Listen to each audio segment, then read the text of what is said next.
po. Maraming salamat sa ating Department Secretary, Department of Foreign Affairs, Secretary Tess Lazaro sa kanyang pagpakilala.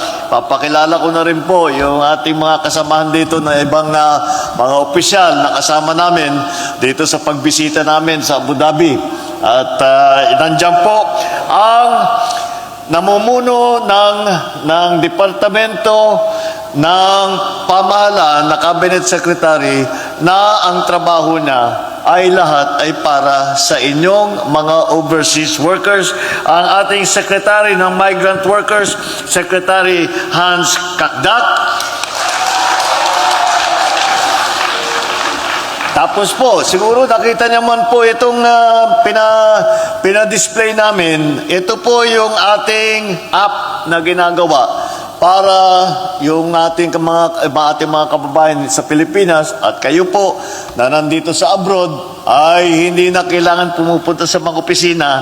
Lahat po ng pangangailangan ninyo sa ating pamahalaan ay kaya nyo nang gawin dito sa ating eGov app na eGov app na kinakalat po natin. Pag binuksan po ninyo yan, pwede na po kayong pumunta sa lahat ng kahit na anong departamento sa kabinete, lahat ng departamento sa pamahalaan upang gawin kung ano pa ang kanyang pangangailangan. Hindi nyo na po kailangan pumunta sa opisina, hindi nyo na po kailangan pumunta ng Maynila para lakarin ang mga papeles ninyo. Yan po ay ginawa ng ating Department of Information and Communication Technology. Nandito po, Secretary Henry Aguda ng DICT. Andito rin po ang isa pang opisyal na ang kanyang trabaho po ay para ulit sa ating mga minamahal na kababayan na OFW. Andito rin po ang Overseas Welfare Administration Administrator, PY Kaunan.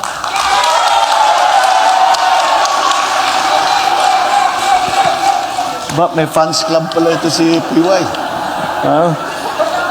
Nagdala ng pala eh. At siyempre, batiin na, kilala niyo naman po ang ating Philippine Ambassador. Philippine Ambassador po, Alfonso Ferdinand Ver. Ang tumutulong po sa atin dito po sa UAE. At malaki pong tulong na ginagawa niya dahil po tinatrabaho niya ang pagsasama-sama ng UAE at saka ng Pilipinas. Siya po ang Special Envoy of the President to the UAE for Trade and Investment, Maria Ana Katrina Yu Pimentel. Siya po ang asawa ni Senator Coco Pimentel, kaya tumutulong po sa atin. Special Envoy din ng Pangulo to the UAE for Culture and Arts naman, ang Special Envoy natin, Special Envoy Karen Santos. At idiwan ko na sa huli siguro yung pinakamahalaga sa lahat. Ang ating First Lady po, First Lady Lisa Araneta Marcos.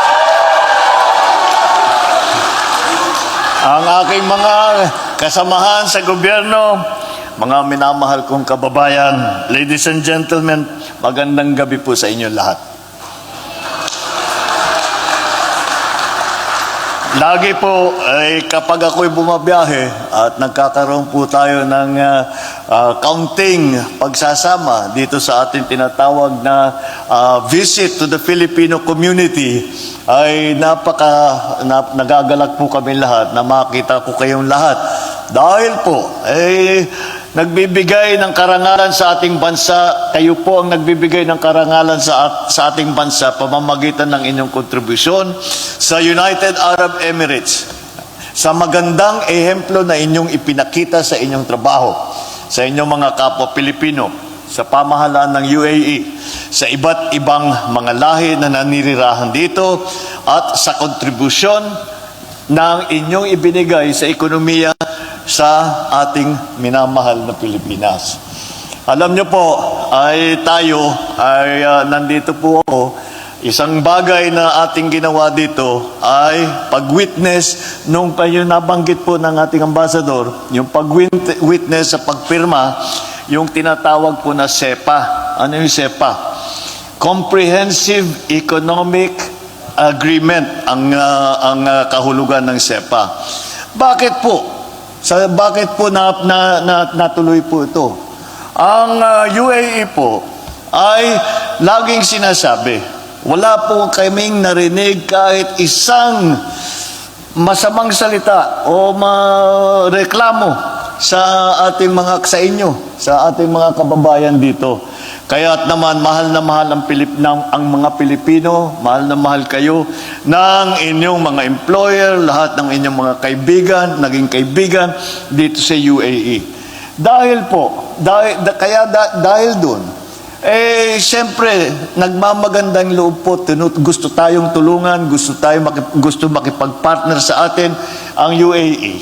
Dahil mahal na mahal kayong mga Pilipino na nagtatrabaho dito, na nagtatanaw po sila ng utang na loob. Ang kanilang sinasabi, kung hindi sa mga Pilipino na tumulong sa amin dito sa UAE, ay hindi po naging mayaman ang UAE kagaya ng ganito. Kaya't malaki ang pasasalamat ng UAE sa mga Pilipino. At kagaya ng aking sinasabi, kagaya ng dati, kayo ang nagdadala ng dangal sa Pilipinas. Kaya you are the source of pride and honor of our country. Kaya sa pagbisita natin dito, ay siguraduhin na kayong lahat ay nasa mabuting kalagayan dito sa UAE na inyo pang tinutulong ng pangalawang tahanan sa labas ng ating bansa. Today, the United Arab Emirates is home to one of the largest Filipino communities in the Middle East. Magwa 1 million, nag-1 million na yata ang Pilipino rito sa UAE. Nagsimula po sa Dubai hanggang dito na sa Abu Dhabi at nakakalat na po sa buong United Arab Emirates. At mula sa umpisa pa lang, mula noong 1971, ang mga Pilipino ay nandito na at tumutulong sa pagpaganda ng ekonomiya at ng bansa ng UAE. Kaya bilang pasasalamat, bilang pagtatanaw ng utang na loob ng UAE sa mga Pilipino, sa inyo, ay sinabi nila, ba't di tayo magkaroon ng agreement? Ito nga naging SEPA. At yan ang it is a comprehensive Economic Partnership Agreement. Yan pong ibig sabihin ng SEPA. At dahil dyan, marami po tayong pag-uugnay sa UAE, sa trade, sa exchanges, sa people-to-people na pagkikilala. Yan po ay naging bunga nga ng inyong napakagandang trabaho dito at ang pagtaas ninyo ng reputasyon ng mga Pilipino dito sa UAE ay kasama na din po lahat po ng mga OFW, hindi lamang dito sa Middle East, kung hindi sa buong mundo. Alam niyo po, lagi kong nakakausap ang mga leader po, mga presidente, mga hari, mga prime minister, at hindi pa ako nakakapag-hello. Sasabihin nila kagad sa akin, alam mo, kami, kung saan, yung mga Pilipino na nandun sa amin, kung nasaan man, ay sinasabi nila, ang mga Pilipino, sila ang pinakagusto namin na pumupunta rito sa aming bansa. Sila ang pinakagusto namin dahil sila ay napakasipag, napakabait, at tumutulong, kahit wala sa trabaho, tumutulong pa rin. Sabi ko, ganyan naman talaga dito ganyan talaga mga Pilipino. At si hari at reyna ng overtime, ang Pilipino, yan ang reputasyon natin. Dahil napakasipag. Kaya't muli, nung nagsimula, ang ating mga kababayan, mga engineer, architect, sila ang nagpapatayo, mga construction, sila tumulong sa paglagay ng mga bagong kalsada, mga tulay, mga malalaking construction na project. And that's why our government values the vital role of overseas Filipinos in nation building. Kaya't lahat ng aming maaring gawin upang matiyak na ang kalagayan ng ating mga OFW ay nasa mabuti naman. Kaya po ay lahat ng pangangailangan ng ating mga OFW ay ating ipinipilit na bigay sa mga benepisyo, sa mga tulong, sa mga suporta para masabi naman natin lahat ng pangangailangan ninyo ay sinasagot naman ng ating pamahalaan. Because we envision a future where every Filipino, at home or abroad, has a chance to succeed. Because once we deepen our trade and investment partnership with, for example, the UAE, we are laying the groundwork for employment opportunities in more varied sectors and wider market access for Filipino businesses.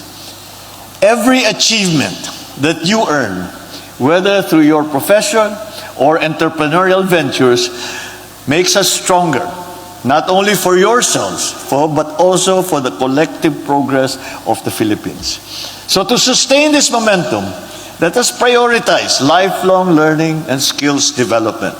Yan po ang susi ngayon. Dahil marami pong dumarating na mga bagong teknolohiya, ay hindi po, kailangan tayo matuto. Kailangan patuloy ang pag-aaral natin para lahat ng kahit na anong bagong dumadating na bagong trabaho ay tayo ay handa. So in this pursuit, let the enduring bayanihan spirit of our Filipino community shine. Filipinos supporting one another, growing together, lifting each other towards a much brighter tomorrow. Sa aking pagbisita ngayon dito sa UAE, ngayon ay napalakas na namin ang pagsamahan at pagtutulungan ng ating bansa sa UAE. Kaya napakalaking bagay po na itong ating nagawa habang nandito kami ay marami po ang marami pong mga opportunity na darating hindi lamang para sa ating mga kababayan dito sa UAE, hindi lamang para sa mga iba't ibang OFW sa buong mundo, kundi pati na sa ating minamahal na Pilipinas. Kaya po ay napakahalaga ang ating nagawa. At ito'y ang pundasyon po nito ay nanggaling po sa inyo. Kaya marami po tayong kasunduan na pinirmahan sa pagitan ng ating mga bansa. Meron na po tayong free trade agreement. Ano ibig sabihin ng free trade agreement? Ibig sabihin ay pagka ng import-export ang UAE at saka ang Pilipinas ay hindi na natin nilalagyan ng buwis, hindi na natin sinacharge, parang libre ang pag-exchange. Hindi lamang sa Pilipinas, kung hindi pati na rin sa UAE. At yun na nga, yung pinaka-importante, yung SEPA na pinirmahan natin. Meron din po tayong MOU, Memorandum of Understanding, sa Defense Cooperation. At itong mga kasunduan na ito ay may layuning lalo pang paigtingin ang pakikipagsamahan ng UAE at palakasin ang ugnayan sa aspetong pangseguridad. Mga mahalagang sangkap para sa isang progresibong bansa. Mga kababayan, nais ko pong iparating sa inyong na ang inyong gobyerno ay patuloy na nagsisikap na pagpabutihin ang kalagayan ng ating bansa. Isa-isa nating tinitignan at inaaral ang mga issue na dapat mabigyan ng agarang aksyon at solusyon. Ating hinihimay ang mga suliranin na nagpapahina sa ating bansa at pinag-iisipan, pinag-aaralan at pinagpaplanuhan ng mabuti para mabigyan ng karampatang interbensyon at solusyon. Makakaasa po kayo na patuloy natin patatatagin ang mga programang naglalayong magsulong ng kaunlaran para sa lahat upang ating makamtan ang inaasam nating kasaganahan sa ilalim ng isang bagong Pilipinas. So in closing, I express once again my deepest gratitude, not only of myself, but of all your countrymen, for your unwavering spirit and dedication and the pride and love that you have shown for your countrymen and for your country. Your achievements bring honor to the nation, a nation that is truly and genuinely proud and grateful to all of you. I also thank, of course, the United Arab Emirates for being a benevolent sponsor to all of you. Kaya po, wag po natin makakalimutan, lahat po ito ay para sa pagpaganda ng buhay ng ating mga kababayan at ang pagpaganda ng ating minamahal na bansang Pilipinas. Mabuhay po kayo! Mabuhay ang manggagawang Pilipino!